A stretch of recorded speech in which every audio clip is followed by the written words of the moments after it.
Bismillahirrahmanirrahim.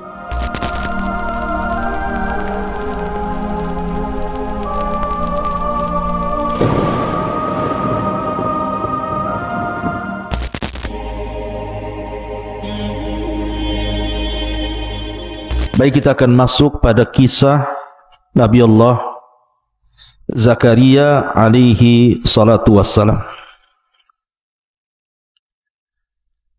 Kita tahu bahawa Nabi Allah Zakaria adalah salah seorang kibar dari para Rabbaniyin.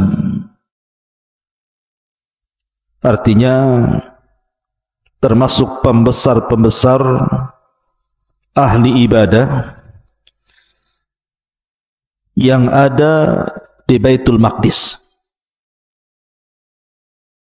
dan ada hubung kait ataupun kekerabatan dengan keluarga Imran.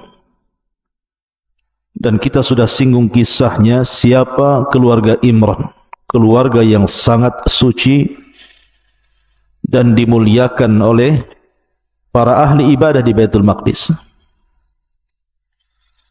Ma'asyiral muslimin yang dimuliakan Allah Subhanahu wa taala, kita ambil pembahasan di pagi hari ini dari satu surat saja, baru kita akan bentangkan atau kita sambung-sambungkan dengan ayat dalam surah-surah yang lainnya.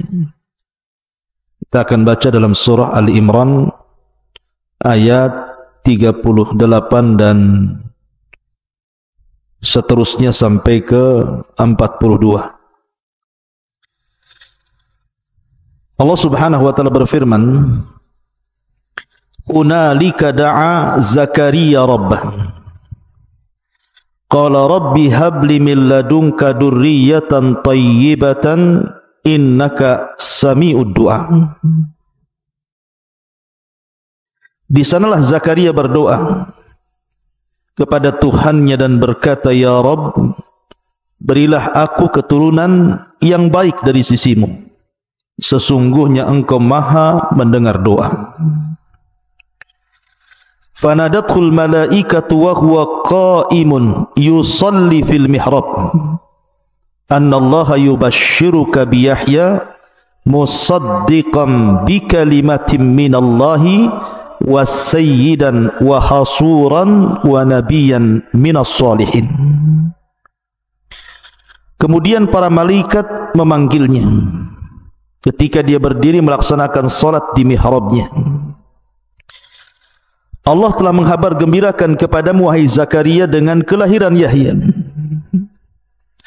yang membenarkan sebuah kalimat dari Allah, dan kelak dia akan menjadi panutan dan juga berkemampuan untuk menahan hawa nafsunya, dan dia kelak akan menjadi seorang nabi, dan dia termasuk orang-orang yang saleh. Qala rabbi aina yakunu li ghulamun wa qad balaghani al-kibar wa imraati akir. Qala kadzalika Allahu yaf'alu ma yasha. Dan Zakaria berkata, "Wahai Tuhanku, bagaimana aku bisa mendapatkan anak sedangkan aku sudah sangat tua dan istriku pun mandul?" Maka Allah berfirman, demikianlah Allah berbuat apa yang Dia kehendaki. Qala rabbi ij'al li ayah. Qala ayatuka alla tukalliman nasa thalathata ayyamin illa ramza wadhkur rabbaka katsiran wasabbih bil ashi wal ibkar. Maka Zakaria berkata, "Ya Tuhanku, berilah kepadaku sebuah tanda." Maka Allah berfirman, tanda bagimu adalah bahwa engkau tidak berbicara dengan manusia selama 3 hari kecuali dengan isyarat, dan sebutlah nama Tuhanmu sebanyak-banyaknya dan bertasbihlah memuji Tuhannya pada waktu di petang hari dan pagi hari. Inilah cuplikan kisah di dalam surah Al-Imran. Ma'asyiral muslimin para pemirsa Humairah Channel ataupun Kiswah TV yang dimuliakan Allah Subhanahu wa taala, sedikit kita mengenal biografi Nabi Allah Zakaria. Kita tahu bahwa Zakaria ini nasabnya sampai kepada Israel, dan Israel artinya Nabi Allah Ya'qub alaihi salatu wassalam. Dan ada juga yang mengatakan, seperti Ibnu Khaldun mengatakan bahwa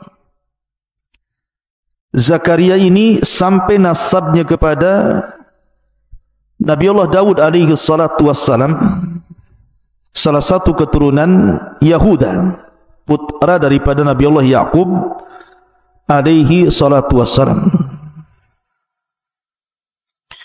Dan ada yang mengatakan yang lainnya.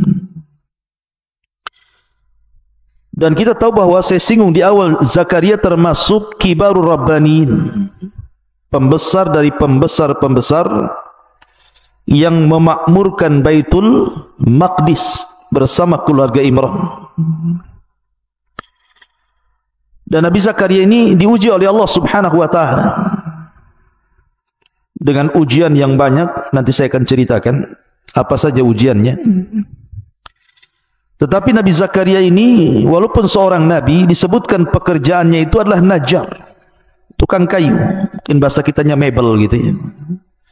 Itulah pekerjaan Nabi Allah Zakaria, artinya dia bekerja dengan tangannya, dengan hasil jerih keringatnya. Dan begitulah para nabi, mereka bekerja dengan hasil jerih payah dirinya untuk menghidupi diri dan keluarganya. Ma'asyiral muslimin yang dimuliakan Allah Azza wa Jalla, sebagaimana layaknya para nabi yang lainnya, Nabi Zakaria ini mendapatkan tantangan di mana kaumnya tidak banyak yang beriman. Bahkan kerabat-kerabatnya sendiri juga banyak yang menentang. Makanya Allah Subhanahu wa taala berfirman, "Fariqan kadzabtum wa fariqan taqtulun." Fariqan kadzabtum wa fariqan taqtulun. Sebagian mereka itu mendustakan para nabi. Lah Zakaria juga sama mendapatkan hal yang serupa dengan nabi-nabi sebelumnya, didustakan kaumnya. Sehingga ada kekhawatiran bagi Zakaria, kalau seandainya dia tidak punya keturunan, maka tidak ada lagi yang bisa memperbaiki kaum dan kerabatnya. Dari situ Zakaria terus berdoa, tidak bosan-bosannya dia berdoa kepada Allah Subhanahu wa taala agar diberikan keturunan. Makanya dalam surah Maryam Allah Subhanahu wa taala berfirman, "Dzikru rahmati rabbika 'abdahu Zakaria." Dzikru rahmati rabbika 'abdahu Zakaria. Yang dibicarakan ini adalah penjelasan tentang rahmat Rabbmu yang diberikan kepada hambanya Zakaria. Idnada rabbahu nidaan khafiyya. Ketika dia terus berdoa kepada Allah Azza wa Jalla dengan suara yang lembut. Artinya Zakaria terus berdoa kepada Allah Subhanahu wa taala dan tidak bosan-bosannya. Makanya kemudian karena kekhawatiran itulah, kalau seandainya tidak ada keturunan yang meneruskan dakwah dari keluarga Ya'qub, terutama kerabat-kerabatnya, makanya dia mengatakan, "Wa inni khiftul mawaliya min wara'i." Wa inni khiftul mawaliya min wara'i. Dan sungguh aku khawatir terhadap kerabatku sepeninggalku. Tidak ada yang mengarahkan mereka. Belum lagi kaumnya yang mendustakan dakwahnya. Kemudian Zakaria pun mengatakan, "Yarithuni wa yarithu min ali Ya'qub waj'alhu rabbi radiyah." Di mana kalau aku memiliki keturunan, dia bisa mewarisi diriku dan mewarisi dari keturunan keluarga Ya'qub. Tentu yang dimaksud mewarisi di sini bukan harta, tetapi al-ilm wan nubuwah, ilmu dan kenabian. dan Allah Subhanahu wa taala kabulkan itu. Namun bagaimana ceritanya sampai kemudian Nabi Allah Zakaria diberikan oleh Allah Azza wa Jalla, atau dianugerahkan kepada Zakaria ini seorang anak yang bernama Yahya. Di sini kisah dimulai dalam surah Al-Imran. Ketika Zakaria alaihi salatu wassalam melakukan qur'ah, undian bersama ahli-ahli ibadah yang lainnya, ketika keluarga Imran menyerahkan Maryam untuk siapa yang berhak mengkafilnya, maka Zakaria mendapatkan undian itu dan dia berhak untuk mengkafil Maryam. Karena bagaimanapun Zakaria itu masih pamannya, karena dia menikah dengan saudari daripada ibu Maryam, namanya Hannah. Hannah suami Imran punya adik perempuan dinikahi Zakaria, artinya masih ada hubungan kerabat.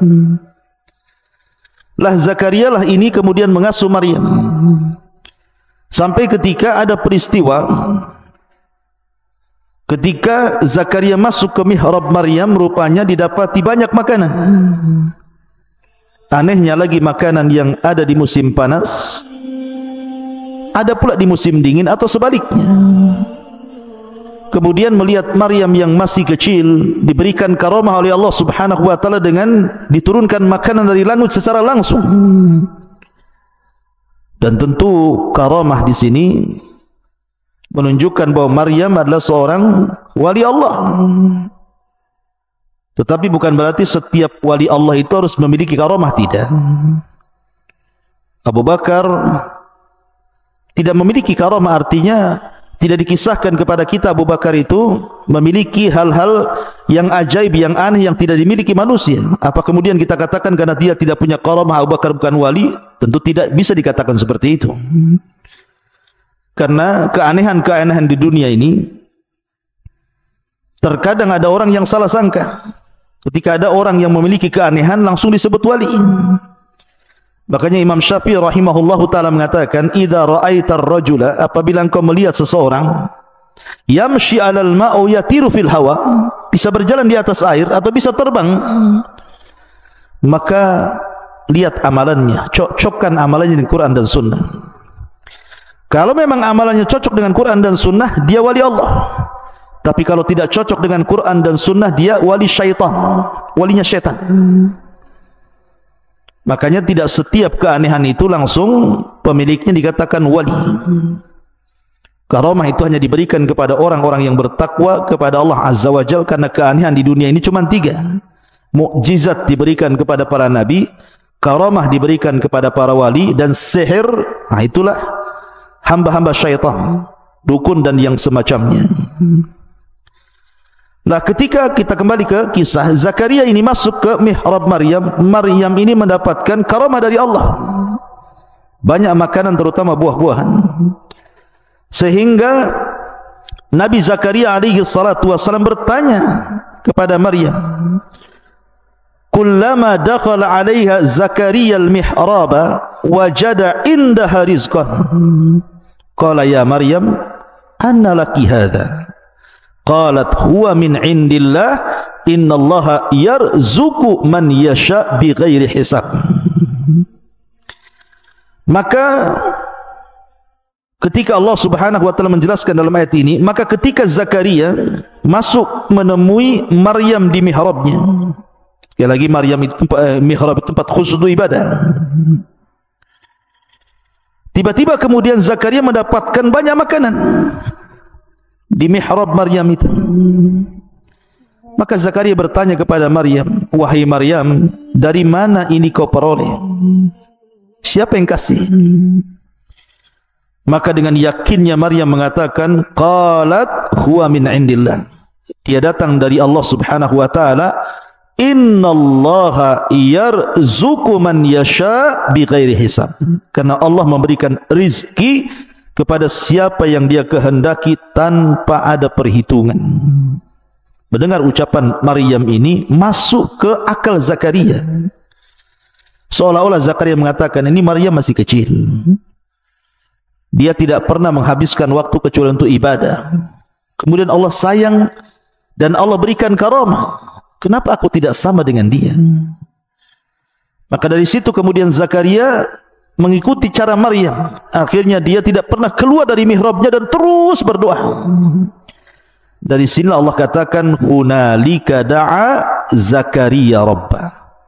Qala rabbi habli min ladunka dzurriyyatan thayyibatan innaka sami'ud du'a. Di sanalah Zakaria berdoa pada Tuhannya dan dia mengatakan qala rabbi habli, ya Rabb hibahkan kepadaku. Lihat bagaimana ibarah Al-Quran. Zakaria tidak mengatakan rabbi urzuqni, rabbi a'tani, wahai Rabb berikan rezeki kepadaku, atau ya Rabb berikan kepadaku anak. Bukan begitu bahasanya, tapi menggunakan bahasa habli dari kata hibah. Seolah-olah, dan kita tahu bahwa bahasa hibah itu artinya memberi tanpa diminta, itu disebut hibah. Kalau orang kemudian memberi tanpa diminta, berarti itu definisi hibah. Jadi Zakaria mengatakan habli, maksudnya seolah-olah kalau saya bahasakan, Nabi Zakaria mengatakan kepada Allah Subhanahu wa taala, ya Allah, karuniakanlah kepadaku anak, hibahkan kepadaku anak. Dan kalau engkau berikan aku anak, tidak akan berkurang kekayaan, tidak akan berkurang kekuasaanmu. Apalah seorang anak dibandingkan kekuasaanmu ya Rabb.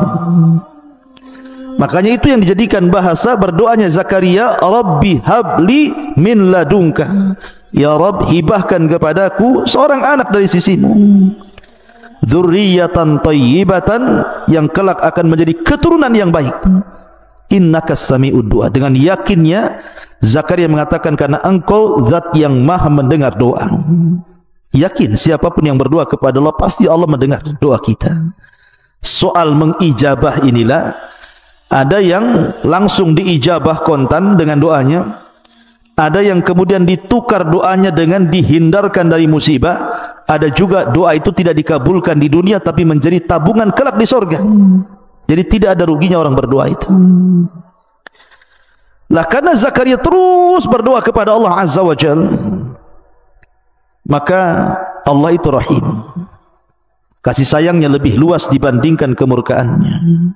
Inna rahmati sabaqat ghadabi. Rahmatku menjangkau kemurkaanku. Makanya ada kisah di kisah-kisah Israelian. Ketika di zaman Nabi Musa alaihi salatu wassalam, ada seorang wanita mandul bertanya kepada Nabi Musa, wahai Musa, berdoalah kepada Tuhanmu agar aku dapat anak. Maka Musa pun kemudian berbicara dengan Allah dan mengatakan, ya Rabb, si fulan datang kepadaku dan dia ingin punya anak. Tetapi Allah mengatakan, tidak mungkin, sudah kutakdirkan dia mandul. Katakan kepada wanita itu. Akhirnya Musa berkata kepada wanita itu, kau tidak mungkin punya anak, kau mandul. Kemudian wanita ini menangis, kemudian pulang. Besoknya bicara lagi dengan Nabi Musa agar berdialog dengan Allah, agar Allah memberikan keturunan kepadanya. Tapi jawabannya sama sampai 3 kali. Akhirnya wanita ini tidak pernah kembali ke Nabi Musa karena akan kecewa jawabannya. Sudah lama waktu, tiba-tiba kemudian Musa berjumpa dengan wanita itu sedang menggendong bayi. Maka Musa mengatakan, itu bayi siapa? Maka perempuan itu mengatakan, ini bayi saya.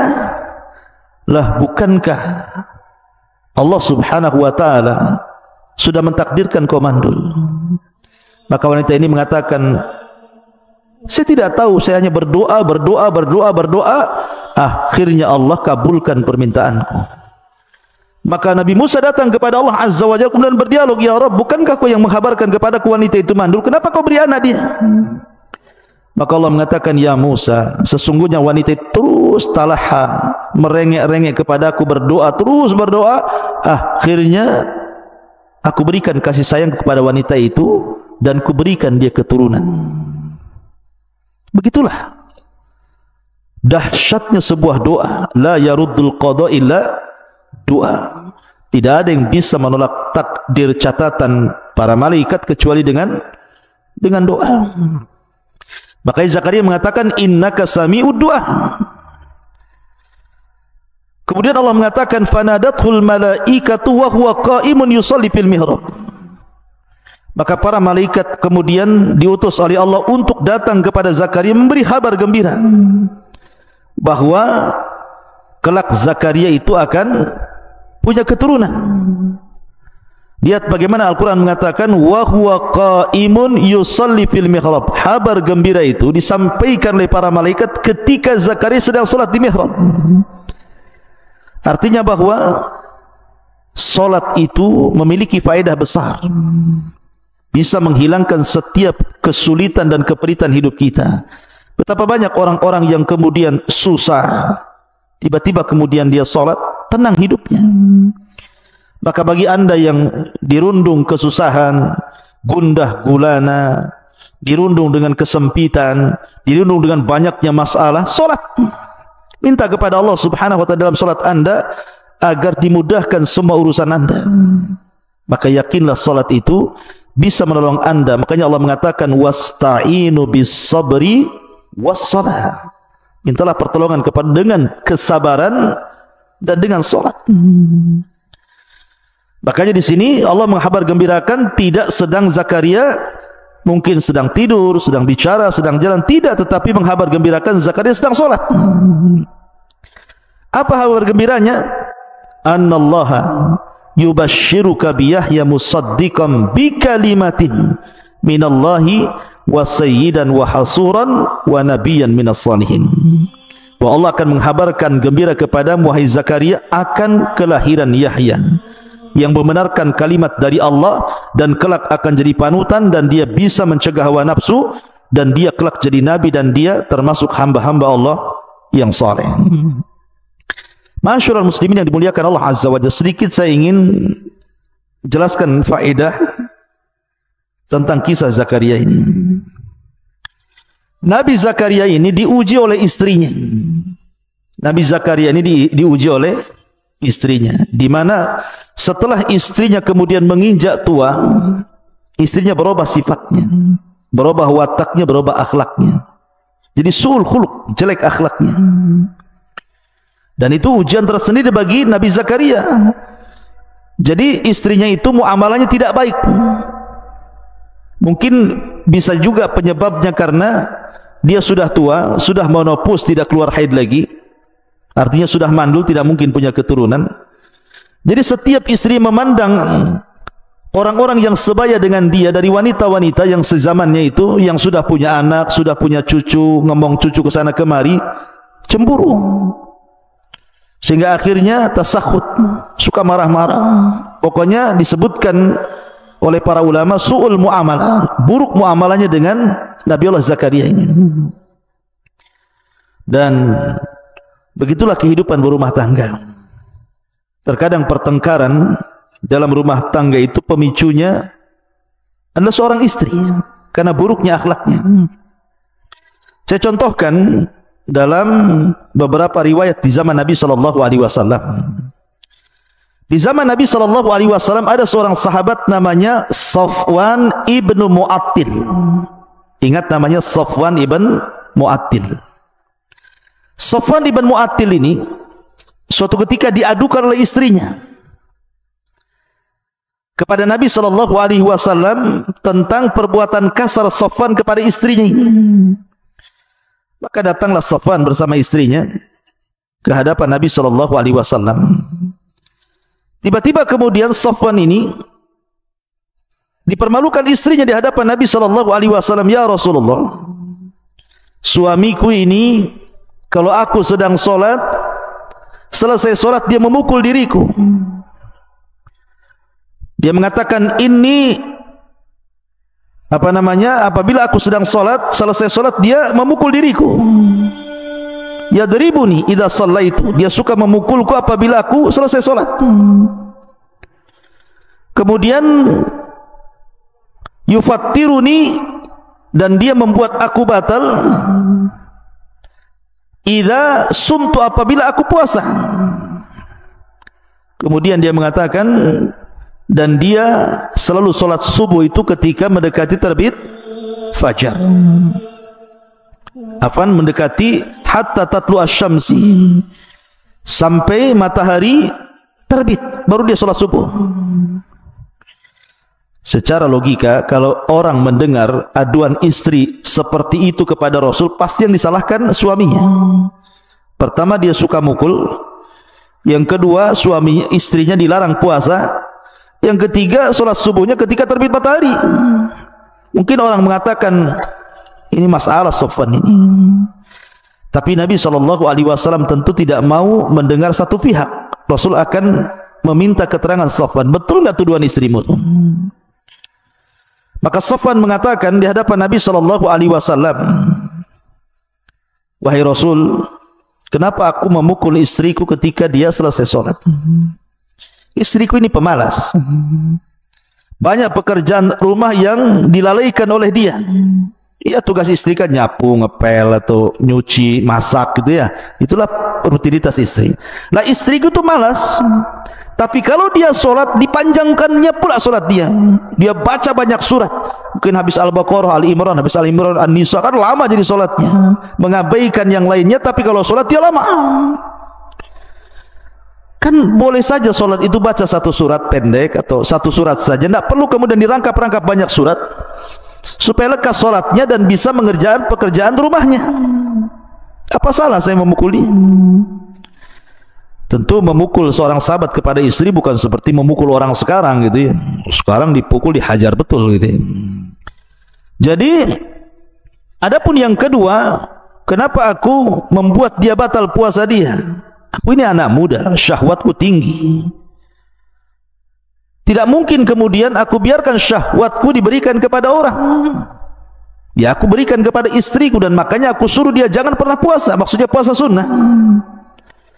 Adapun yang ketiga, karena diriku dan keluargaku sebelum masuk Islam itu terbiasa bergadang malam, sehingga terkadang bangun ketika selepas terbit matahari, dan itu terbawa sampai hari ini.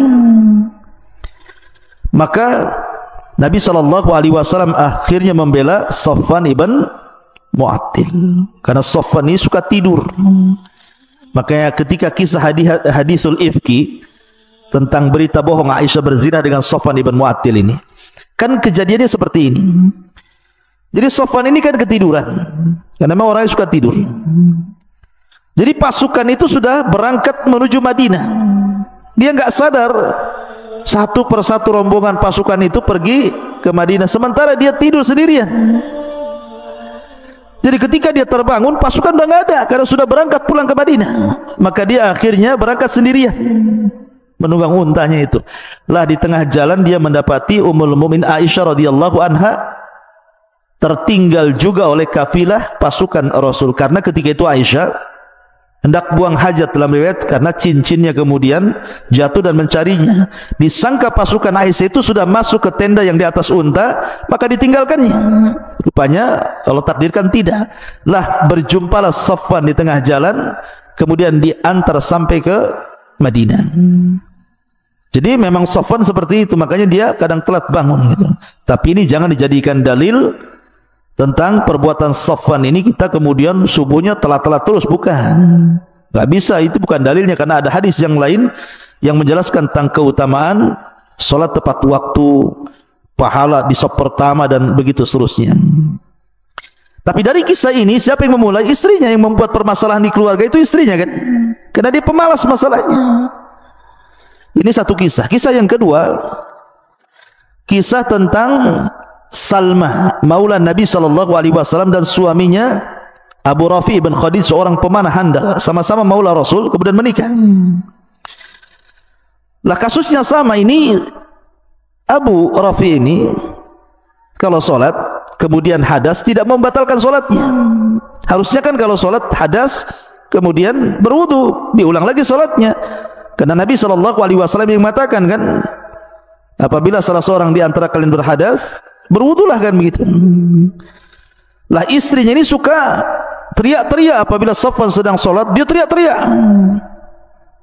mengingatkan sabda Nabi SAW, tetapi mungkin kurang baik cara penyampaiannya. Makanya selepas sholat, Abu Rafi ini tidak terima, akhirnya memukul istrinya. Di sini menunjukkan bahwa niat yang baik kalau penyampaiannya salah jadi tidak baik. Maka dalam dakwah pun sama. Ada niatnya orang itu ingin mencegah kemungkaran karena mungkin orang ini melakukan kesyirikan, penyimpangan sunnah atau yang lainnya. Tapi caranya kasar, caranya keras gitu. Akhirnya tidak diterima. Makanya Allah mengatakan, kalau seandainya engkau itu faddan ghalidhal qalbi lan faddu min hawli, kalau dakwahmu keras wahai Muhammad, orang lari kan begitu. Jadi Nabi SAW kemudian tertawa dan mengatakan, sebaiknya kau jangan pukul istrimu, kau nasihati saja. Ya. Tapi siapa yang memulai di sini? Istrinya kan begitu. Jadi terkadang ikhtilafat jauziyah itu, perselisihan keluarga itu yang memicu pertama istrinya. Atau contoh yang ketiga, kisah Thabit ibn Qais al-Mushammas. Thabit ibn Qais al-Mushammas.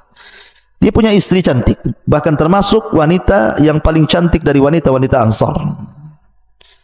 Suatu ketika suaminya berjalan bersama teman-temannya, dipandang oleh istrinya itu, rupanya suaminya jelek sendiri, teman-temannya ganteng-ganteng, gagah-gagah semua. Akhirnya dia pun mulai luntur cintanya dan mengatakan, kenapa aku harus bertahan dengan Thabit suami? Aku kan cantik.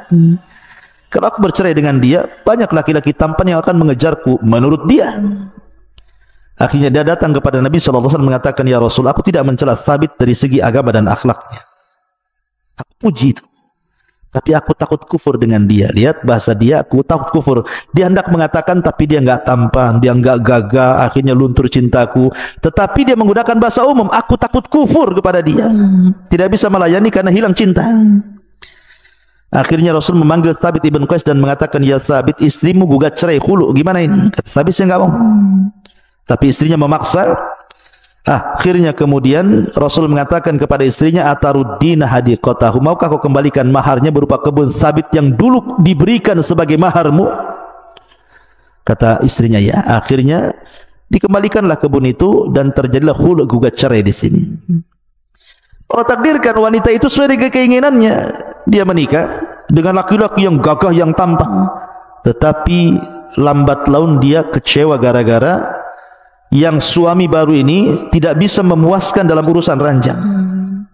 Akhirnya dia cari pasal supaya bercerai lagi dengan suami yang kedua dan ingin kembali kepada suami yang pertama. Lihat, terkadang apa yang anda anggap baik belum tentu baik di hadapan Allah. Tapi Rasul tidak. Pernikahan bukan main-main. Bukan seperti itu caranya. Tapi dari 3 kasus ini, siapa yang memicu? Istri. Ya. Makanya kalau seandainya istri itu baik, istri itu sayang, pasti suami itu juga akan lebih baik dan lebih sayang dibandingkan istrinya. Lihat bagaimana Khadijah. Khadijah sudah meninggal loh, sudah meninggal Khadijah itu. Tetapi Nabi SAW terngiang-ngiang, teringat-ingat tentang Khadijah sampai suatu ketika Khalah bintu Khuwailid masuk, dan itu saudari dari Khadijah, mengetuk rumah Rasul. Kemudian Rasul mendengar suaranya. Yang namanya saudara tentu akan ada kemiripan suara, kemiripan bahasa kan gitu ya. Jadi ketika dia mendengar suara saudari daripada Khadijah, Khalah ibn Khuwailid ini, langsung teringat dengan Khadijah kemudian menangis. Bahkan saking seringnya menyebut Khadijah, Aisyah radhiyallahu anha sampai cemburu dan mengatakan, ya Rasul, dia perempuan tua sudah meninggal pun kau sudah dapat gantinya seorang gadis masih muda pun. Tapi Rasul mengatakan, ya Aisyah, beda engkau dengan Khadijah. Khadijah itu orang yang beriman di saat manusia kufur, orang yang menginfakkan semua harta di saat manusia bakhil. Bahkan keturunanku datang dari sulbi Khadijah.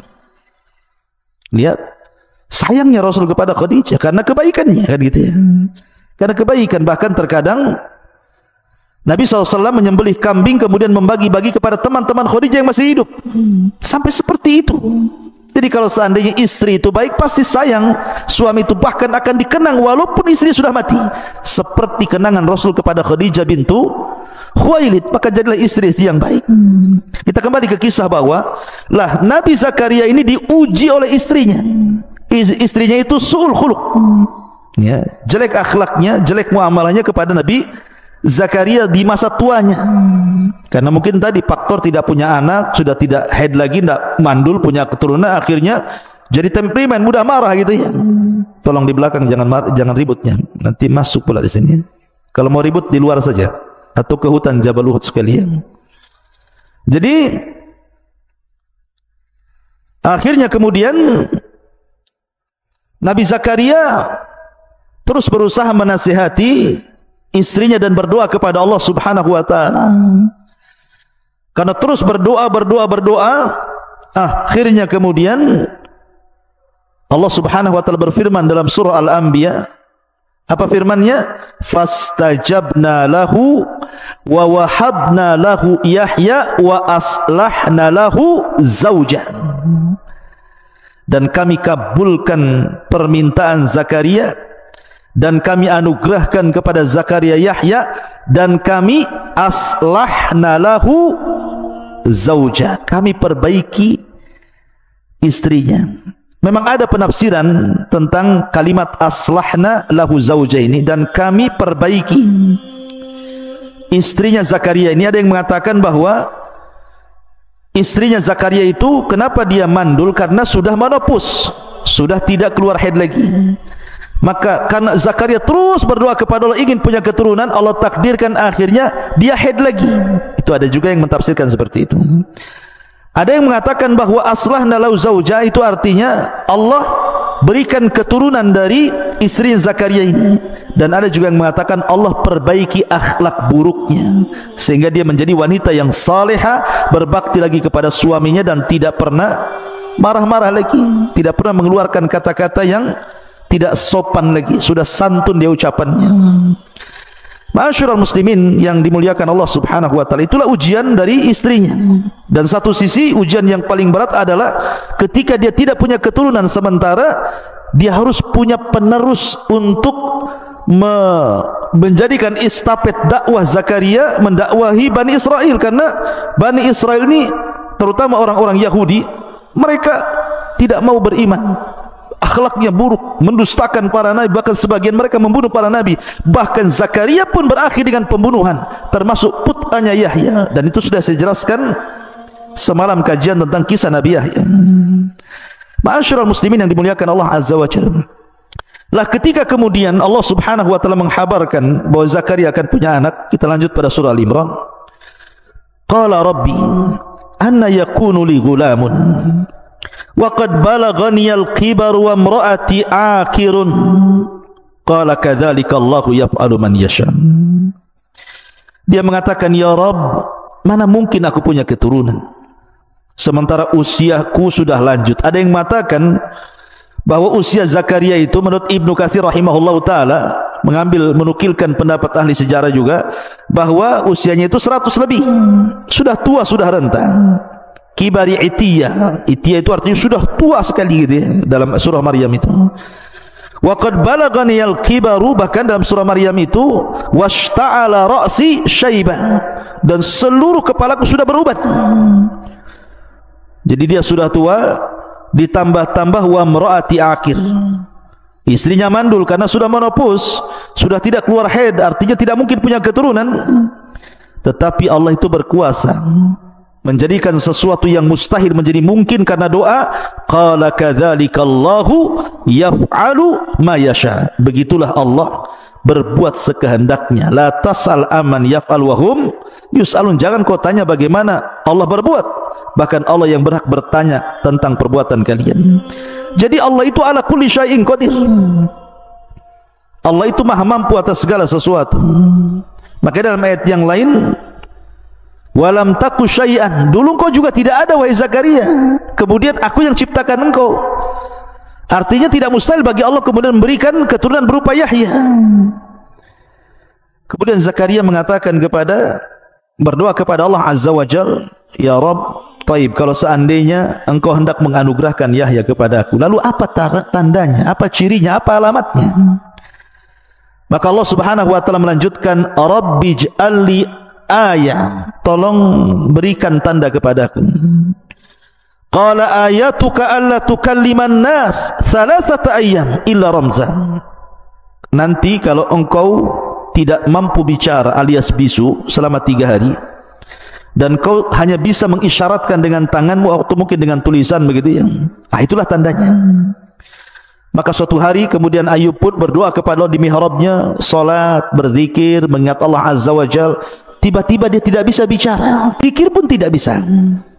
Tiba-tiba bisu membisu. Dan itu selama 3 hari. Zakaria baru sadar. Allah pernah mengatakan ini bagian daripada tanda-tanda bahwa istrinya yang mandul akan kembali hamil. Akhirnya kemudian Zakaria pun senang kalau tanda-tanda itu sudah datang. Dia tidak bisa bicara selama 3 hari membisu dan hanya dengan isyarat saja. Artinya kabar gembira sudah datang kepada Zakaria berupa kehamilan istrinya. Maka saking senangnya Zakaria, maka Allah Subhanahu wa taala mengatakan wadhkur rabbaka katsiran wasabbih bil 'ashyi wal ibkar, dan sebutlah nama Tuhanmu banyak-banyak dan bertasbihlah di waktu petang, di waktu pagi dan petang. Dan dalam surah Maryam, Allah Subhanahu wa taala kemudian mengatakan kepada Zakaria, suruh keluar kepada kaumnya. Kemudian fa kharaja ala qaumihi, dia pun keluar kepada kaumnya, minal mihrab, keluar dari mihrabnya, fa auha ilaihim, lalu dia memberi isyarat kepada mereka, ansabbihu bukratan wa asyiyah, agar mereka banyak-banyak bertasbih di waktu pagi dan juga petang. Dan itu menunjukkan apa? Allah itu suka kalau seandainya orang menampakkan asar daripada nikmat Allah. Makanya Allah mengatakan fa bi ni'mati rabbika fahaddis, maka dengan nikmat Allah tampakkan nikmat itu. Karena banyak orang-orang yang diberikan nikmat tidak mau menampakkan nikmat. Itu ada orang kaya gitu ya, dia bisa beli pakaian yang bagus, yang syar'i, tidak mau dibeli, malah yang compang-camping gak karu-karuan gitu ya. Ma'asyiral muslimin yang dimuliakan Allah Subhanahu wa taala. Nah, setelah kejadian inilah maka istrinya Zakaria pun kemudian hamil. Sampai akhirnya setelah kehamilannya menua, kemudian lahirlah Yahya yang disebutkan dalam Al-Quran bahwa Yahya itu satu-satunya nama yang Allah anugerahkan kepada Zakaria dan tidak ada nama sebelumnya yang disebut dengan Yahya. Dan dia, Allah katakan, anak ini akan menjadi sayyidan wa hasuran wa nabiyan minas salihin. Maka Yahya akan menjadi panutan. Ya, Yahya menjadi rujukan bagi kaumnya. Karena Yahya diberikan kecerdasan sejak kecil, mampu menguasai Taurat, sehingga kalau dia berceramah itu membuat orang menangis semuanya. Karena memang Yahya itu suka menangis. Wa hasuran, bahkan dia orang yang bisa menahan hawa nafsunya. Karena dia punya kelembutan, hananan min ladun, kelembutan yang Allah anugerahkan kepada Yahya, sehingga dia sangat sayang dengan makhluk-makhluk Allah, dengan binatang, dengan tumbuh-tumbuhan. Bahkan dia kalau dapat makanan, maka dia ke hutan, kemudian dikasih makan semua binatang-binatang hutan itu.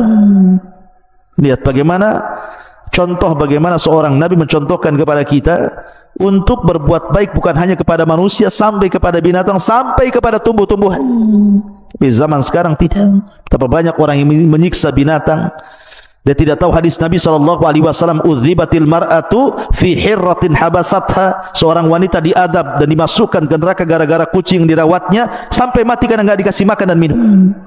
Betapa banyak orang-orang yang tidak pernah merawat hutan, ditebang sana sini, akhirnya longsor, banjir, bencana di mana-mana. Subhanallah ikhwan.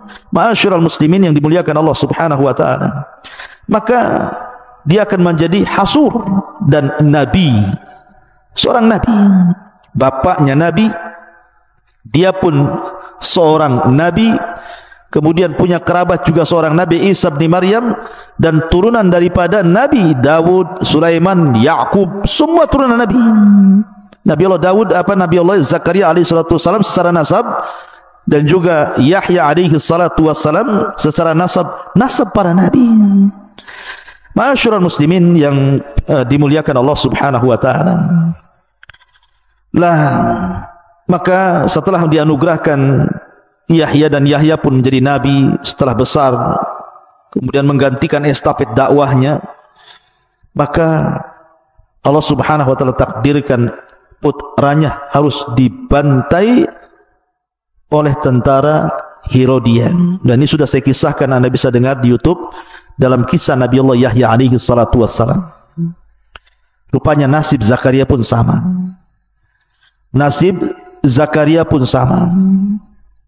Jadi ketika putranya kemudian dipenggal lehernya oleh tentara Herodia ini, kemudian jasadnya diberikan kepada Zakaria, kepalanya dibawa dengan bejana emas ke istana.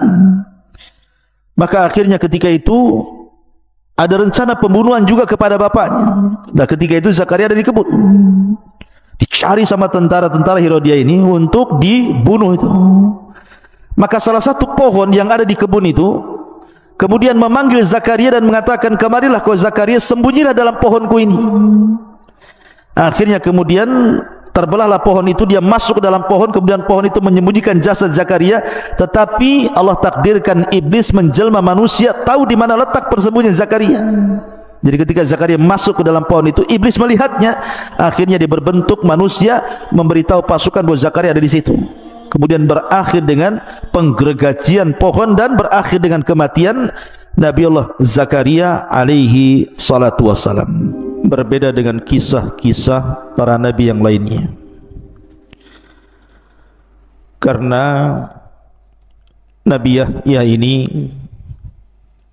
salah satu nabi yang dipisahkan antara kepala dan badannya ataupun dipenggal karena suruhan raja Herodia kala itu, dan kepalanya dijadikan mahar wanita pelacur. Sehingga kisahnya ini memang menarik untuk kita kisahkan, dan nanti syarat dengan pelajaran kalimat per kalimat dalam Al-Quran, tepatnya dalam surah Maryam. Karena cerita itu bukan hanya dinikmati kisahnya, tetapi cerita dalam Al-Quran itu setiap ayat per ayat itu ada makna yang harus dipikirkan dan diusahakan untuk diamalkan. Makanya Allah Subhanahu wa taala mengatakan Iqra, baca. Bukan hanya dibaca saja, tetapi juga tadabbur ayat-ayat dalam Al-Quran. Kisah Nabi Yahya ini tidak lepas daripada kisah Nabiullah Zakaria. Baik, kita akan masuk pada surah Maryam ayat kedua dan seterusnya. Allah Subhanahu wa taala berfirman, Kaf ha ya ain sad, Dzikru rahmati rabbika abdahu Zakaria. Ka ya ain sad ini adalah huruf-huruf hijaiyah yang banyak di permulaan Al-Quran atau di permulaan surat-surat dalam Al-Quran. Ahli tafsir, kalau antum baca tafsir, biasanya tidak ada yang mentafsirkan, hanya mengatakan Allah lebih tahu tentang maknanya. Tetapi para ulama berikan penjelasan, kalau ada penggalan-penggalan huruf hijaiyah seperti alif lam mim, alif lam ra, atau seperti di sini ka ha ya ain sad, atau toha, yasin dan yang semacamnya. Kenapa Allah Subhanahu wa taala selalu letakkan di permulaan surat dalam Al-Quran? Karena Allah letakkan sebagai tantangan Allah kepada orang-orang yang diturunkan Al-Quran kepada mereka. Lah Quran itu turun di mana? Turun di Mekah. Dan orang-orang Mekah kala itu berbahasa Arab, dan Al-Quran turun menggunakan bahasa Arab. Seolah-olah Allah ingin katakan, bahasa kalian sama dengan bahasa Quran, menggunakan bahasa Arab. Artinya bahwa bahasa yang kalian rangkai itu tidak lebih daripada alif sampai ya. Sama dengan Quran juga sama, tidak lebih daripada alif sampai ya. Kalau kalian meragukan Al-Quran, maka silahkan rangkai dengan huruf hijaiyah yang kalian hafal dari alif sampai ya itu kalimat-kalimat semacam Al-Quran. Makanya Allah mengatakan, Qul hatu burhanakum in kuntum shadiqin. Ya. Ma'asyiral muslimin yang dimuliakan Allah Azza wa Jalla, ini bentuknya tantangan gitu ya. Kalau kalian tidak yakin dengan Al-Quran, Quran kan pakai bahasa kalian, buat seperti Quran.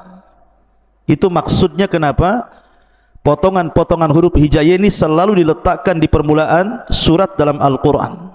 Begitu penjelasan para ulama. Kemudian Allah mengatakan penjelasan rahmat Tuhanmu kepada hambanya Zakaria. Idnada rabbahu nidaan khafiyah. Ketika dia berdoa kepada Tuhannya dengan doa yang sangat lembut. Artinya dengan doa yang tidak perlu diteriakkan, karena Allah itu dekat dengan kita. Makanya sahabat Nabi SAW pernah berkata kepada Rasul, "Ya Rasulullah, Rabbuna qaribun am ba'id?" Rasul, Tuhan kita ini jauh apa dekat? Wa idza kana qaribun fa nunaji wa idza kana ba'idun fa nunadi. Kalau memang dia dekat kita bisik-bisik saja, tapi kalau dia jauh kita panggil-panggil. Maka Allah Subhanahu wa taala turunkan ayat, "Wa idza sa'alaka ibadi anni fa inni qarib." Apabila hamba-hambaku bertanya soal aku ya Muhammad, katakan aku dekat. Jadi tidak perlu doa itu teriak-teriak. Doa itu tidak perlu berteriak-teriak, tetapi dengan cara nidaan khafiyah, seperti doanya Zakaria. Kemudian Allah mengatakan, "Qala rabbi inni wahanal azmu minni wasta'ala ar-ra'su syaiban." Zakaria berkata, "Ya Rabb, sesungguhnya telah lemah tulang ini, dan juga sesungguhnya rambut ini telah beruban memutih. Walam akun bidu'aika rabbi syakiya." Dan aku menjadi dengan doa kepadamu tidak pernah kecewa. Artinya dia terus berdoa dan tidak pernah bosan untuk tidak berdoa. Dan harusnya seperti itu, ikhwan. Yang tahu nilai sebuah doa itu para nabi. Kadang-kadang orang itu kalau ada masalah bukan mengadu kepada Allah, malah nulis status. Jadi minta bantuan kepada orang-orang yang ada di Facebook, yang ada di Instagram. Yang membuat masalah itu Allah, yang mengangkat juga Allah. Jadi kalau ada masalah tidak perlu ditulis di status. Ini aneh, setiap ada masalah mesti ditulis status. Lagi galau, ngapain orang coba tulisan begitu? Minta kepada Allah Azza wa Jalla, masalahnya diselesaikan. Makhluk itu tidak bisa menyelesaikan masalah. Makanya Zakaria mengajarkan kepada kita, jangan pernah bosan berdoa. Kemudian Allah mengatakan, "Wa inni khiftul mawaliya min wara'i wa kanat imra'ati akhiran fahabli min ladunka waliyan yarithuni wa yarithu min ali ya'qub waj'alhu rabbi radiyya." Kemudian Zakaria mengatakan, "Dan sungguh aku khawatir keluargaku, kerabatku dari belakangku," maksudnya kalau tidak ada keturunan, "dan dia istriku seorang yang mandul." Artinya secara medis tidak mungkin melahirkan, karena orang mandul tidak mungkin melahirkan. "Fahabli min ladunka waliya," maka berilah kepadaku dari sisimu waliya, pertolongan. Untuk apa? Yarithuni, agar dia mewarisi diriku. Wa yarithu, dan mewarisi min ali Ya'qub, dari keturunan Ya'qub. Waj'alhu rabbi radiyya, dan jadikanlah dia Tuhanku seorang hamba yang diridhai. Dari sini menunjukkan bahwa Zakaria itu masih nabi-nabi Bani Israel. Karena ketika dia mengatakan yarithu min ali Ya'qub, menunjukkan bahwa ada garis keturunan antara Zakaria dengan Nabi Allah Ya'qub. Dan Ya'qub itu namanya Israel, keturunannya disebut Bani Israel, dan Zakaria itu satu di antara nabi Bani Israel. Kemudian Allah mengatakan, "Ya Zakaria, inni nubashiruka bi ghulamin ismuhu Yahya." Wahai Zakaria, sesungguhnya kami beri kabar gembira kepadamu akan lahir seorang anak laki-laki namanya Yahya.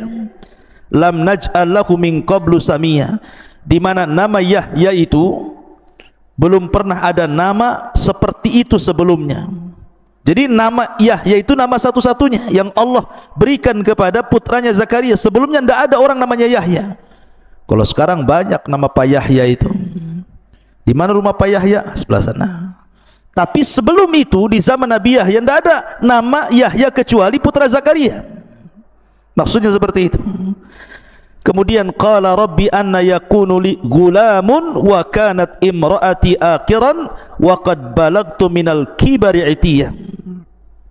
Zakaria pun mengatakan, ya Tuhanku, bagaimana aku akan memiliki anak gitu kan, sementara usiaku sudah tua renta, istriku pun mandul, dan sungguh aku telah sampai usia yang lanjut, itiyah, dan sangat tua renta. Tetapi lihat jawaban Allah, qala kadzalika qala rabbuka huwa alayya hayyin wa qad khalaqtuka min qablu wa lam taku syai'an. Kemudian Zakaria mengatakan, Allah berfirman, demikianlah bagiku itu mudah, kata Allah, bagiku itu sangat mudah, dan sungguh aku telah ciptakan dirimu sebelumnya. Kamu ini dulu enggak ada, kemudian aku ciptakan jadi ada. Kalau hanya engkau meminta kepadaku agar punya anak, itu mudah bagiku, kata Allah. Kemudian Nabi Zakaria minta tandanya. Qala rabbij'al li ayah. Taib, kalau seandainya Allah anugerahkan kepadaku keturunan, apa tanda-tandanya?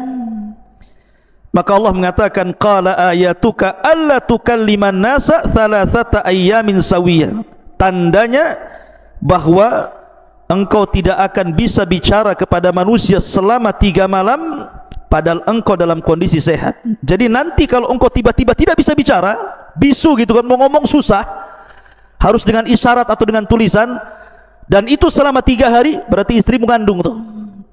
Jadi tandanya dibisukan Zakaria selama 3 hari. Kalau engkau suatu ketika tiba-tiba susah bicara, mau ngomong susah, hanya dengan isyarat dan tulisan, berarti istrimu lagi ngandung tuh. Kemudian fa kharaja ala qaumihi minal mihrabi fa auha ilaihim an sabbihu bukrata wa asiya. Maka ketika betul-betul Zakaria tidak bisa bicara selama 3 malam, tiba-tiba istrinya hamil betul. Maka dengan senang hatinya dia keluar dari mihrabnya. Ingat, mihrab itu bukan mihrab masjid kayak gini, bukan ya. Mihrab itu artinya di sini seperti kan Maryam itu punya mihrab kan, kullama dakhala 'alaiha Zakariyal mihrab, setiap Nabi Zakaria masuk mihrab. Apa sih mihrab itu? Jadi mihrab itu, ini umpamanya kamar, anggaplah ini satu petak kamar ya. Kemudian di kamar itu dibuat semacam kayu untuk tempat tinggal di atasnya, itu disebut mihrab, itu namanya. Jadi Maryam itu kalau tidur di atas itu, mungkin umpak-umpakan bahasa kitanya ya, dikasih kayu supaya bisa naik ke atas, dikasih tangga. Disitulah Maryam beribadah. Begitu juga Zakaria beribadah di mihrabnya. Jadi ketika tahu istrinya ngandung, dengan bahagianya kemudian Zakaria menemui kaumnya, kemudian memerintahkan kaumnya untuk bertasbih kepada Allah pagi dan petang. Ma'asyiral muslimin yang dimuliakan Allah Subhanahu wa taala. Kenapa, apa alasannya Nabi Zakaria itu kemudian sangat yakin akan diberikan anak oleh Allah Subhanahu wa taala? Karena ketika Nabi Zakaria ini merawat Maryam, Maryam ini masih kecil dan tidak pernah keluar dari mihrabnya. Jadi dia di atas kamarnya itu, kasur di atas kamarnya itu, tidak pernah keluar dari situ. Zikir aja Maryam ini. Jadi suatu ketika Zakaria ini masuk ke mihrabnya Maryam, dan setiap dia mendapatkan melihat mihrabnya Maryam, dia mendapatkan banyak makanan, banyak sekali makanan.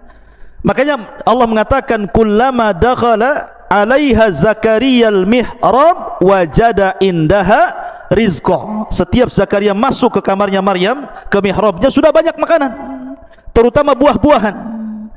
Lah buah-buahan ini yang tidak ada di musim panas, ada pula di musim dingin. Yang tidak ada di musim dingin, ada pula di musim panas. Makanya lihat bahasa Quran. Nabi Zakaria mengatakan kepada Maryam, anna laki hadza. Dari mana buah-buahan ini? Siapa yang mendatangkannya? Sebab kalau seandainya buah-buahan itu ma'ruf, ada di musimnya, tentu Zakaria tidak akan mengatakan anna laki hadza. Dari mana buah-buahan ini? Pasti Zakaria pun akan maklum, umpamanya ini musim kurma, banyak kurma di kamarnya, mungkin ada orang ngasih. Atau lagi musim jeruk, tiba-tiba banyak jeruk, paling Zakaria mengatakan siapa yang ngasih buah-buahan ini, tidak mengatakan anna laki hadza. Itu bahasa Quran.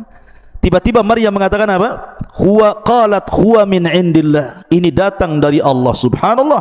Ketika Maryam mengatakan demikian, langsung masuk ke akal Zakaria. Kalau seandainya anak kecil Maryam ini saja dengan rajin ibadah di mihrabnya, tidak pernah keluar, bisa diberikan rizki oleh Allah tanpa harus capek-capek mencarinya, tanpa harus menunggu orang mengasihnya, tiba-tiba sudah ada di situ gitu ya. Kemudian yang lebih heran lagi, makanan di musim panas ada pula di musim dingin, buah-buahan di musim dingin ada pula di musim panas. Zakaria berpikir tuh, aku ini sudah tua, istriku sudah hamil, masa Allah nggak mungkin kasih anak kepada aku? Maka lihat bahasa Quran, Allah tidak mengatakan fada'a Zakaria, tapi Allah mengatakan hunalika da'a Zakaria. Nah, pakai hunalik di sini. Apa faedahnya kalimat hunalik di sini? Seolah-olah begini, mumpung ada kesempatan ketika dia melihat Maryam rajin ibadah kemudian diberikan rizki, maka besoknya Zakaria pun ikut cara Maryam, masuk ke mihrabnya, beribadah terus, berdoa terus. Dari situlah kemudian Jibril datang dan menghabar gembirakan kepada Zakaria akan kelahiran Yahya. Hunalika da'a Zakaria rabbah. Dan itu kedahsyatan doa dan ibadah. Lihat ketika Allah mengatakan malaikat datang ke Zakaria menghabarkan gembira, sedang apa Zakaria? Wa huwa qaimun yusalli, kan gitu ya. Wa huwa qaimun yusalli fil mihrab.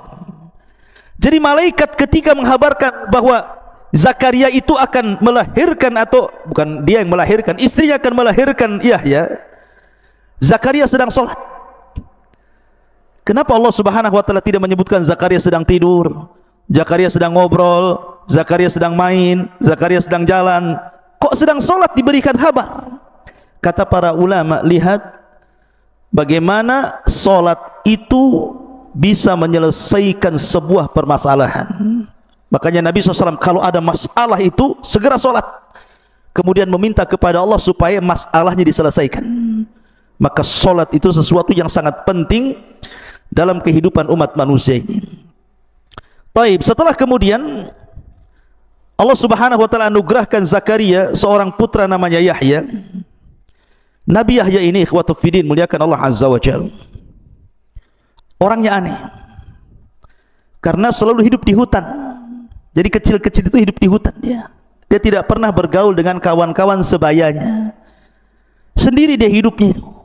Masih kecil belum balik itu dia tidak pernah main sama kawan-kawannya, sampai kawan-kawannya mengatakan hayyanal abmana, yuk kita main sama kita. Mungkin di zaman sekarang yuk kita main kelereng, main apa lagi, petak umpet, berenang, main futsal gitu ya zaman sekarang kan. Apa kata Zakaria? Allah tidak pernah menciptakan aku untuk main-main. Ma khalaqna lila'ib, ma khuliqna lila'ib, katanya. Aku tidak diciptakan untuk main-main, katanya. Itu kalau kayak Nabi Yahya kan mantap tuh. Pal main bola, aku nggak diciptakan untuk main-main. Gitu. Ya. Main bola, Pal. Ayo, di mana? Ini repot antum. Ya. Tunggu, saya ajak kawan lagi, nularkan penyakit lagi. Jadi bagaimana Zakaria ini mengatakan ma khuliqna lila'ib, aku tidak diciptakan untuk main-main. Dari situ dia tidak pernah ikut kawan-kawannya. Dia hidup sendiri. Kadang-kadang dia ke hutan. Jadi kalau ada makanan itu, maka Nabi Zakaria itu karena kelembutan hatinya, semua hewan-hewan di hutan itu dikasih makan sama dia.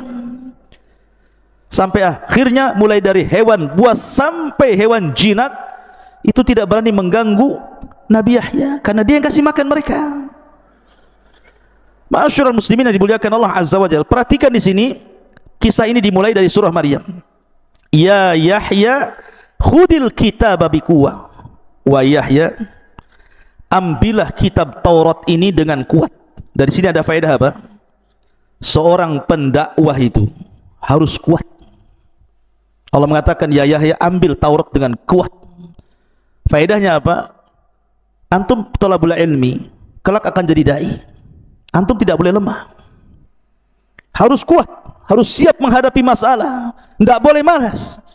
Ini calon dai tidur aja, gimana ceritanya? Ya. ngobrol saja. Harus kuat, sungguh-sungguh. Seorang calon dai itu harus sungguh-sungguh, harus sabar, siap menghadapi masalah.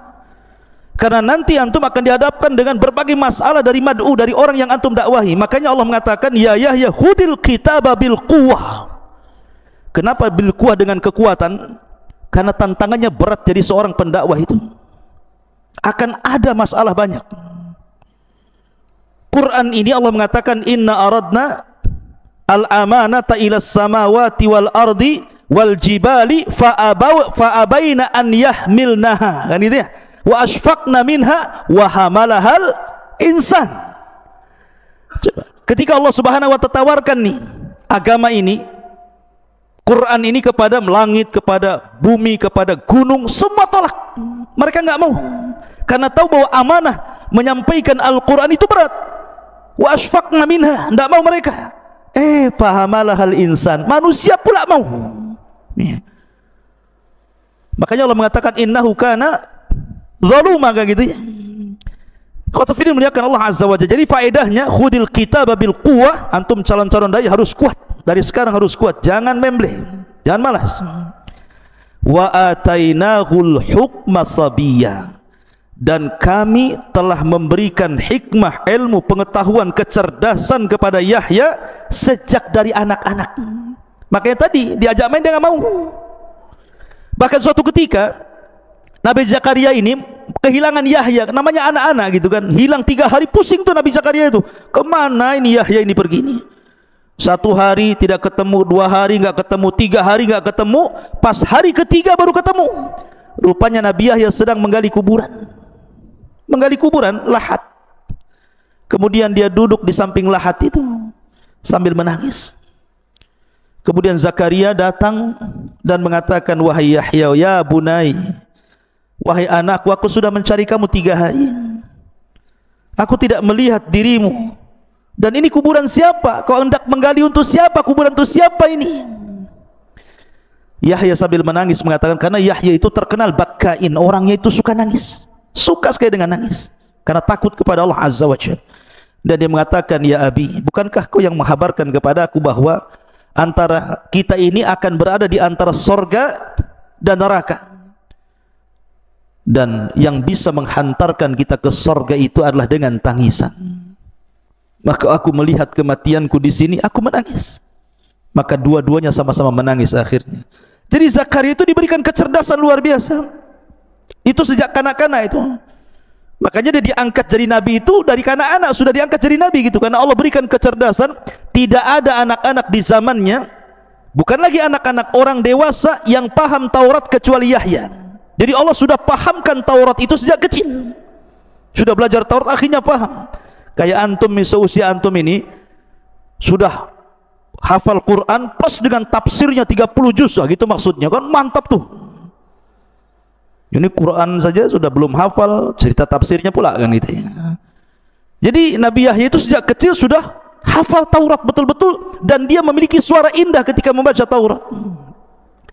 Lihat Allah sifatkan bagaimana sifatnya Yahya ibn Zakaria ini. Wa hananan min ladunna wa zakatan wa kana taqiyan. Allah mengatakan wa hananan min ladunna, dan kami berikan perasaan sayang dari sisi kami. Jadi Yahya itu terlahir sebagai manusia penyayang. Kenapa Allah Subhanahu wa taala katakan kami masukkan ke hati Yahya itu perasaan sayang, sayang kepada sesama. Kalimat hanan dalam bahasa Arab, ikhwan, biasanya digunakan untuk kasih sayang seorang anak kepada orang tua. Itu kalimat hanan. Kenapa Allah Subhanahu wa taala sifatkan Yahya ibn Zakaria ini dengan sifat hanan, penuh dengan kasih sayang? Karena dia punya orang tua sudah tua. Zakaria itu sudah 100 tahun lebih usianya. Artinya sudah kakek-kakek renta. Istrinya juga sama, sudah nenek-nenek. Yang dibutuhkan orang tua yang sudah renta itu kasih sayang dari anak-anaknya. Makanya antum kalau pulang sayangi orang tua antum. Diperintahkan apa saja selama tidak maksiat, siap bu, siap pak, begitu. Jangan nantilah, belum tidur, capek. Ini nggak jelas nih. Ya. Lihat Yahya ini. Karena Allah Subhanahu wa taala mengingatkan Zakaria sudah tua, istrinya sudah tua, berarti Yahya ini harus berbuat baik kepada orang tuanya. Makanya disifati wa hananan min ladunna, wa zakatan, dan kesucian hatinya, wa kana taqiyya, dan dia orang yang bertakwa. Makanya ketika Allah Subhanahu wa taala berfirman tentang sifat-sifat setelahnya, wa barran biwalidayhi, lihat bagaimana seorang Yahya ibn Zakaria itu orang yang suka berbuat baik kepada orang tuanya. Walam yakun jabbaran asiya, dan dia tidak pernah sombong dengan orang tuanya dan tidak pernah durhaka dengan orang tuanya.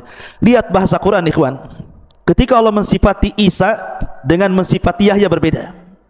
Di sini Allah mengatakan apa? Wa barram biwalidayhi wa lam yakun jabbaran asiya, pakai asiya. Tapi ketika mensifati Isa apa? Wa lam yakun jabbaran syakiyah. Ketika Allah menyebutkan Isa menggunakan syakiyah. Ketika Allah mensifati siapa? Yahya, asiya. Apa bedanya syakiyah dengan asiya itu? Kalau syakiyah itu di atasnya asiya. Jadi lebih parah lagi, kurang ajarnya gitu ya. Kenapa?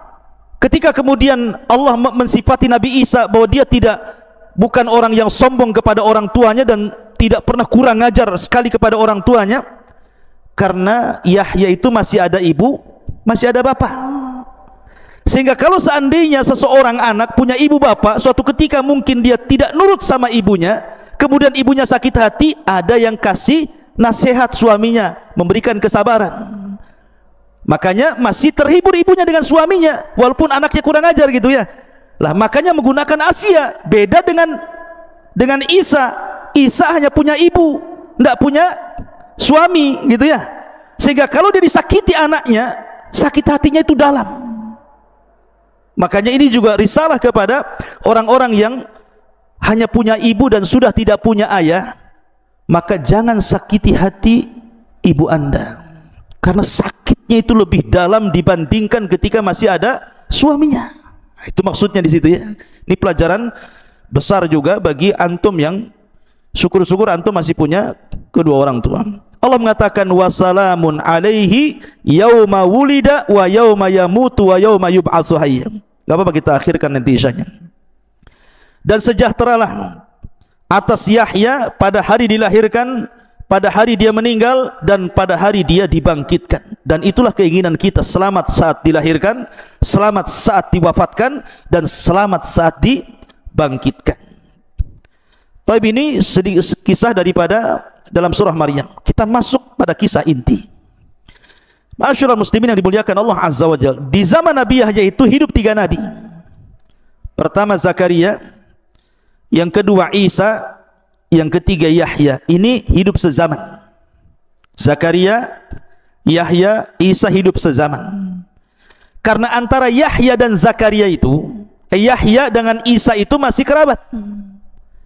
Karena Zakaria itu menikah dengan saudari dari saudari dari keluarga Imran. Jadi Imran punya istri namanya Hanan. Kemudian punya adik perempuan dinikahi Zakaria. Kemudian dari Hanan ini lahir Maryam. Kemudian dari Zakaria lahir Yahya. Dari Maryam lahir Isa. Berarti Isa dengan Yahya itu sebutannya apa? Anak paman, anak bibi, ibnu kholah namanya ya, anak bibi gitu, jatuhnya anak bibi. Makanya ketika Nabi SAW Isra Mi'raj, kemudian naik ke langit kedua, berjumpa dengan Isa dan Yahya, dan keduanya adalah ibnu kholah, anak daripada bibi. Ma'asyiral muslimin yang dimuliakan Allah Azza wa Jalla. Suatu ketika Nabi Isa dengan Nabi Yahya ini berjumpa. Yahya dan Isa ini berjumpa. Kemudian Allah Subhanahu wa taala berwasiat kepada Nabi Yahya dengan 5 wasiat.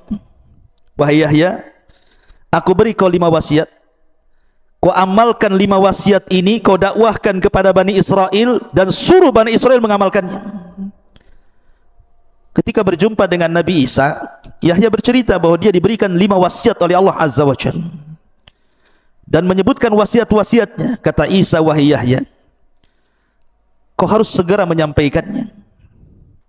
Apakah aku yang harus menyampaikan wasiat itu ataukah dirimu? Saya takut kalau engkau yang lebih dulu menyampaikan wasiat Allah kepadamu, akan datang azab kepadaku. Begini saja, biar saya yang menyampaikan, kumpulkan Bani Israel. Akhirnya kemudian dikumpulkanlah di Baitul Maqdis Bani Israel. Kemudian Nabi Isa pun menyampaikan wasiat Allah kepada Nabi Yahya. Berapa wasiat? 5 wasiat. Saya ringkas saja karena panjang. Pertama, an ta'budullaha wa la tusyriku bihi syai'an. Jangan sekutukan Allah dan sembahlah Allah saja. Tauhid. Wasiat pertama tauhid. Sembahlah Allah, jangan sekutukan Allah dengan siapapun. Yang kedua, wa amurakum bisalah, dan aku perintahkan kalian dengan salat. Fa innallaha azza wa jalla yansibu wajhahu liwajhi abdihi ma lam yaltafit fa idza shallaitum fala taltafitu.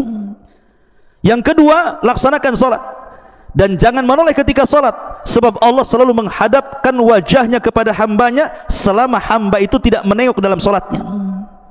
Kemudian yang ketiga, wa amurakum bisyam, aku perintahkan kalian untuk berpuasa.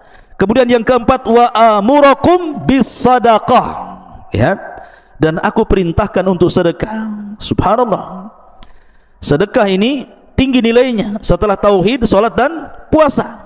Kemudian yang terakhir, wa amurakum bidzikrillah, dan aku perintahkan kalian untuk memperbanyak zikir kepada Allah Subhanahu wa taala. Ketika Nabi SAW menyampaikan hadis ini, maka Rasul mengatakan, sebagaimana Yahya diberikan wasiat 5 perkara untuk disampaikan kepada umatnya, maka aku juga diberikan wasiat oleh Allah 5 perkara agar kusampaikan kepada umatku. Kata Nabi SAW,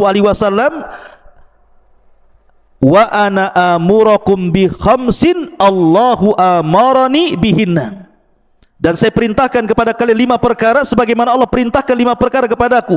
Yang pertama, bil jamaati. Yang kedua, bis sam'i.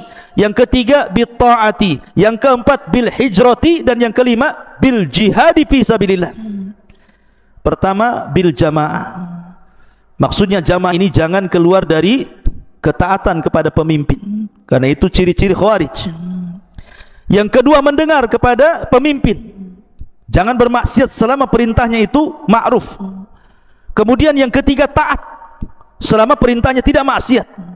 Kemudian yang keempat, hijrah. Hijrah di sini maksudnya dari perkara buruk menjadi perkara baik, dari lingkungan buruk menjadi ke lingkungan yang baik, dari negara kafir ke negara Islam, dan begitu seterusnya. Mana hijrah ini luas. Kemudian yang terakhir, bil jihadi fi sabilillah, untuk berjihad di jalan Allah, baik dengan jiwa, dengan harta, dengan waktu, dan begitu seterusnya. Intinya bahwa di sini antara Yahya dengan Isa itu sezaman, cuman bedanya kalau Yahya itu nabi dan dia meneruskan syariatnya Nabi Musa, menyampaikan Taurat. Tetapi kalau Isa itu bukan hanya nabi tapi rasul, karena diturunkan padanya kitab Injil, dan yang pertama kali beriman kerasulan Isa adalah Yahya. Jadi Yahya itu didustakan dakwahnya. Justru yang pertama kali beriman kepada Isa itu Nabi Yahya, karena dia juga seorang nabi, ya. Karena kurang lebih para nabi itu ketika berdakwah didustakan.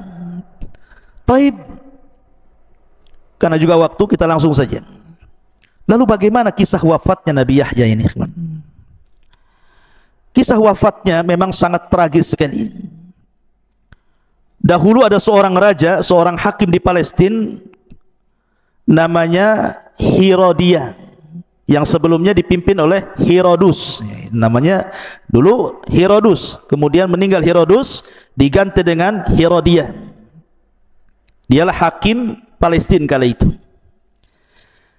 Dan Herodia ini, dia suka dengan anak perempuan daripada bibinya. Jadi dia suka dengan anak perempuan bibinya. Dan dalam syariat Nabi Yahya tidak boleh menikah dengan kerabat seperti itu karena itu mahram dan haram hukumnya. Itu syariat dulu. Ya, kalau syariat sekarang kan sepupu boleh menikah. Kalau zaman dulu mungkin nggak boleh. Lah kadung raja ini kan sudah terlampau cinta dengan wanita itu, anak daripada saudarinya, dalam riwayat saudarinya ada mengatakan anak bibinya itu yang cantik sekali itu. Masalahnya ibu daripada putri itu adalah orang yang paling bermusuhan dengan Nabi Yahya. Ibunya itu adalah wanita yang paling bermusuhan dengan Yahya, tidak suka dengan dakwahnya Nabi Yahya. Ya. Kemudian akhirnya terdengarlah bahwa raja akan menikah dengan orang yang tidak boleh dalam syariat Yahya dinikahi. Ketika itu Nabi Isa bin Maryam memerintahkan Yahya untuk mengajari Hawariyun, para sahabat-sahabat Isa ibn Maryam. Lah salah satu fatwa yang difatwakan oleh Yahya kepada Hawariyun itu, tidak boleh menikah dengan seorang wanita yang masih ada hubungan kerabat seperti Raja Herodia ini dengan wanita tadi. Menyebarlah fatwa Nabi Yahya ini dari mulut ke mulut, dari telinga ke telinga, sampailah ke istana. Dan ingat, Nabi Yahya itu punya pengaruh. Dia seorang orator. Kalau dia ceramah itu terpengaruh manusia banyak. Jadi ketika mendengar fatwa seperti itu, raja marah gitu ya. Bagaimanapun fatwa itu mengganggu istana. Artinya bahwa istana terganggu dengan fatwa itu.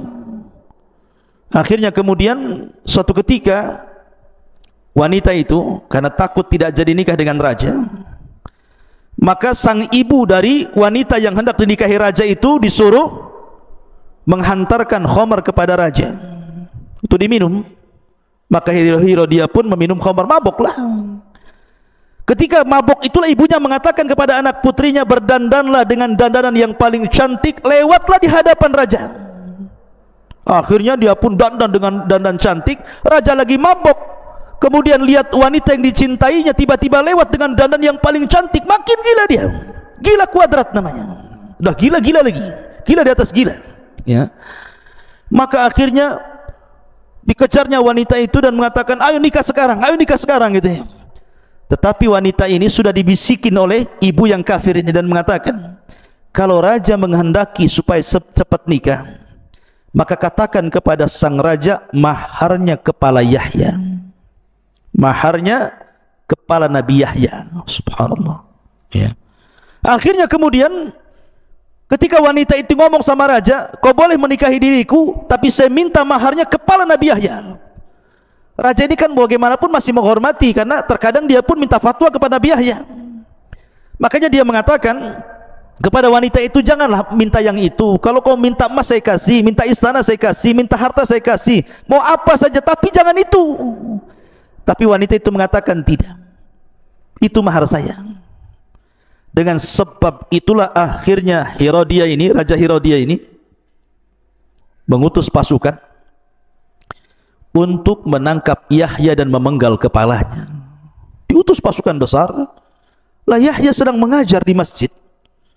Hawariyun, orang-orang Isa bin Maryam, sahabat-sahabat Isa bin Maryam, tiba-tiba masjid dikepung. Akhirnya Nabi Yahya pun dijemput dari mihrabnya, kemudian dipenggal kepalanya, dipisahkan dengan badannya. Celakanya lagi, badannya dikirim kepada bapaknya Zakaria. Zakaria masih hidup, tapi anaknya sudah mati. Coba perasaan orang tua. Tiba-tiba dikirim jasad anaknya, kemudian kepalanya diletakkan di bejana emas, kemudian dikirim ke istana. Gimana perasaan Zakaria selaku bapak? Tahu-tahu ada jasad anaknya di situ ya. Akhirnya kepala Nabi Yahya ini diletakkan di bejana emas, dikirim ke istana. Ketika melihat kepala Yahya di bejana emas, wanita fajirah, wanita baghi ini tiba-tiba tertawa terbahak-bahak. Subhanallah. Al jaza min jinsil amal, ikhwan. Jazaul ihsan ilal ihsan, jazaus sayyiati ila sayyi'ah. Balasan keburukan itu akan ditimpakan keburukan yang sama. Karena Allah yang mengatakan dalam Al-Qur'an, apakah kalian mengira, am hasibtum apakah kami mengira annallaha ghafilan amma ya'malu zalimun, Allah itu zalim, apa Allah lalai dari orang-orang yang melakukan kezaliman? Tidak, Allah tidak pernah lalai dari kezaliman manusia. Maka ketika kepala Yahya itu betul-betul dihadapkan kepada raja sebagai maharnya, Allah gempakan istana. Bergetar istana itu, datang gempa. Kemudian gempa ini membelah bumi. Kita lihat kan di negeri kita saja ada gempa yang buminya terbelah tuh. Tiba-tiba istana itu terbelah tuh. Lah ketika itu wanita di mana dialah otak pembunuhan itu terperosok ke dalam lubang itu. Subhanallah. Tiba-tiba kemudian buminya merapat lagi. Kemudian berusaha sampai ke kepala sampai sini, berusaha ditarik ke atas, tidak bisa. Karena daripada kemudian terkubur semuanya, akhirnya kemudian raja pun memerintahkan prajurit untuk memenggal kepalanya. Minimalnya tersisa kepalanya, badannya masuk amblas ke dalam tanah. Lihat sebagaimana dia memerintahkan Nabi Yahya dipenggal kepalanya, terpaksa pun dia dipenggal kepalanya. Al jaza min jinsil amal, balasan itu sesuai dengan amalannya. Ini satu pendapat bahwa kematian Yahya seperti itu. Ada yang mengatakan bahwa Yahya meninggal dunia itu, kila dikatakan bahwa Herodus atau Herodia ini, ada mata kalau dari kan Raja Herodia ini cerita Herodus, raja sebelumnya. Jadi Herodus ini karena zamanu Yahya alaihi salatu wassalam malikun yud'a Herodus. Dulu di zaman Nabi Yahya ada seorang raja yang dipanggil dengan sebutan Herodus. Wa kana lahu ibnatu baghiyin ismuha Uzail. Ismuha Azbil. Mana ini? Bisa dibaca Uzbil, Azbil, itulah nama perempuannya. Jadi ibnatu baghi. Jadi Herodus ini punya berzinah dengan seorang wanita, lahir anak perempuan, namanya ibnatul baghi. Anak perempuan ini setelah besar tertarik pula dengan Nabi Yahya. Karena Yahya itu kan orangnya tampan gitu ya, orangnya cerdas. Jadi wanita ini, anak daripada Herodus ini, tertarik dengan Nabi Yahya. Akhirnya setiap hari dia datang kepadanya, digodanya Yahya itu, terus digoda. Tapi Yahya selalu menghindar, tidak mau, karena Yahya itu disifatkan dalam Al-Quran wa sayyidan wa hasuran wa nabiyan minas salihin, kan itu ya. Dia sayyid, dia akan pemimpin yang tangguh. Kemudian hasur, hasur itu artinya afif, yang menjaga kehormatannya. Wa nabiyan, dan dia seorang nabi, dan juga termasuk orang-orang saleh gitu ya. Jadi Nabi Zakaria menghindar, tidak mau, digoda apapun dia nggak mau. Kalau posisi Nabi Yahya diganti dengan antum, sebentar aja kelepek-kelepek antum ya. Karena yang menggoda perempuan cantik, anak raja lagi ya. Tetapi Yahya berusaha menjaga kehormatannya, didekati wanita tidak mau. Karena itulah akhirnya dia ngadu kepada bapaknya, marah bapaknya Herodus ini. Karena marah itulah akhirnya dia dendam kepada Yahya, diutuslah pasukan, disuruh dipenggal kepalanya. Subhanallah. Lah ketika itulah dua riwayat yang menyebutkan kematian Nabi Yahya. Setelah jasadnya Yahya, badannya dikirim kepada Zakaria, kepalanya dibawa ke istana. Tentu seorang ayah bagaimanapun melihat jasadnya sedih, kawan. Dan terutama orang-orang dan para pengikutnya, baik pengikut Yahya, pengikut Isa, pengikut Zakaria, geram semua dengan raja ini. Lah karena dikhawatirkan kemudian Nabi Zakaria ini akan membangkitkan manusia, kemudian akan melawan kepada raja. Akhirnya kemudian raja pun membuat pasal bagaimana caranya, sebagaimana dia berhasil membunuh Yahya, mereka pun akan membunuh Zakaria. Dikirim pasukan dengan tuduhan bahwa Zakaria adalah orang yang telah menghamili Maryam. Karena kan Maryam hidup di mihrab di Baitul Maqdis, dan yang mengkafir Zakaria. Dibuat fitnah. Oh, jangan-jangan Maryam hamil itu Zakaria yang hamili, kan gitu. Makanya orang-orang Yahudi sampai hari ini mereka menganggap bahwa Isa itu anak zina. Karena itu tuduhan Herodus. Ini kan Herodus kan raja Yahudi masalah di zaman itu ya. Tuduhlah dia dengan tuduhan bahwa Zakaria telah berzina dengan Maryam. Itulah dia pantas untuk dibunuh. maka disebarlah pasukan untuk menangkap Zakaria. Zakaria tahu bahwa dia sedang dikepung, maka dia bersembunyi di hutan. Salah satu mukjizat Zakaria itu bisa membelah pohon, ikhwan. Jadi pohon itu bisa dibelah, kemudian dia bisa masuk, kemudian pohon itu akan menyatu lagi. Dia bisa bersembunyi di dalam pohon itu. Jadi pasukan ini ke hutan nyari-nyari Zakaria, nggak ketemu. Sayangnya, ketika Nabi Allah Zakaria masuk ke dalam pohon itu, rupanya datang iblis. Iblis ini melihat Zakaria masuk ke dalam pohon, kemudian bajunya ini tidak masuk semua, ada sedikit baju yang nyempil. Jadi ketika pohonnya rapat, bajunya keluar sedikit gitu maksudnya. Dan iblis tahu. Ketika pasukan datang nyari ke hutan sana sini nggak ketemu, akhirnya kemudian iblis pun menjelma manusia dan mengatakan, kalau kalian mencari Zakaria, ku kasih tahu di mana dia berada. Kata iblis, tuh di pohon sana. Kau bawa gergaji pohon sana, maka kalian akan berhasil membunuh Zakaria. Akhirnya kemudian ditunjukkan oleh iblis tempat Zakaria bersembunyi dalam pohon itu. Mereka sudah bawa gergaji, digergajilah pohon itu menjadi berbelah-belah, akhirnya keluar darah, dan Allah takdirkan Zakaria meninggal di situ. Lihat bagaimana anak dan bapak dua-duanya dibunuh dengan cara sadis oleh orang-orang Yahudi di zaman itu. Cukup sampai di sini? Tidak. Isa masih hidup. Isa kan masih hidup. Akhirnya setelah mereka berhasil membunuh Yahya, membunuh Zakaria, targetnya sekarang Isa. Tidak mungkin Isa diam, pasti dia akan memberikan pengaruh. Itu kata raja. Akhirnya bunuh juga Isa. Dikepunglah orang-orang itu, mengepung rumah Isa bin Maryam, yang ketika itu Isa sedang mengajarkan kepada orang-orang Hawariyun, beberapa orang saja Hawariyun Isa itu. Dan ingat, kalau antum berjumpa dengan orang-orang Nasrani ataupun orang-orang yang mu'alaf masuk Islam dan dulunya dia seorang Nasrani, biasanya keyakinan yang tersebar di antara mereka bahwa yang diserupakan dengan Isa adalah pengkhianat. Pengkhianat, salah satu murid Isa yang berkhianat. Memang ada pendapat seperti ini, tetapi dalam Islam pendapat yang kuat bukan. Yang diserupakan dengan Isa adalah muridnya Isa sendiri, bukan murid Isa yang berkhianat. Ya. Dan itu pendapat kita kaum muslimin. Jadi yang meninggal itu, yang disalib, yang ditangkap, disalib, dibunuh itu salah satu murid Isa, bukan murid Isa yang berkhianat sebagaimana yang mereka sangkakan seperti itu. Sebagaimana fatwa daripada Syekh Shalih Fauzan hafizahullah taala. Jadi yang meninggal itu salah satu muridnya. Lah muridnya ini berkorban untuk nabinya. Ketika Isa mengatakan, siapa di antara kalian yang mau Allah jadikan wajahnya serupa dengan wajahku, maka dia akan menjadi saudaraku kelak di sorga, menjadi temanku di sorga. Maka yang paling mudah mengatakan, saya wahai Nabi Allah. Maka akhirnya diusaplah wajahnya oleh Isa, kemudian wajahnya persis mirip dengan Isa bin Maryam. Kemudian Isa merintahkan Hawariyun yang lainnya untuk menyebar, pergi, menghindar, dan disuruh mendakwakan Injil supaya Nasrani ajaran Injil kemana-mana.